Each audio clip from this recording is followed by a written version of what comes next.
अस्सलामुअलैकुम भाई, क्या हाल है? काम काज क्या कर रहे हो आजकल? बस भाई इस मुल्क में तो कुछ रखा नहीं है, निकलने की तैयारी है। गैर मुल्क जाता हूँ, वीजा लगवाता हूँ, बस वहीं पे चला जाऊंगा, वहीं पे काम करूंगा बस। अस्सलाम वालेकुम भाई। वालेकुम सलाम, कैसे हो भाई? ठीक हूँ भाई, आप सुनाओ क्या काम काज कर रहे हो? बस भाई यार इस मुल्क में तो कुछ रखा ही नहीं है, जाने की तैयारी है, छोड़ता हूँ इस मुल्क को मैं। बस कोशिश है कि वीजा जल्दी लग जाए, देखते हैं इंशाल्लाह। ठीक है फिर मिलते हैं इंशाल्लाह, मुझे काम है।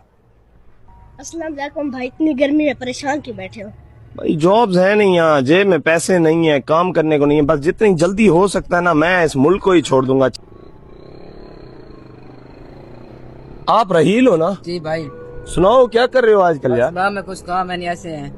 यार मैंने वीजा अप्लाई किया था यूके का, मैं तो वही निकल रहा हूँ भाई, इधर काम शाम नहीं है।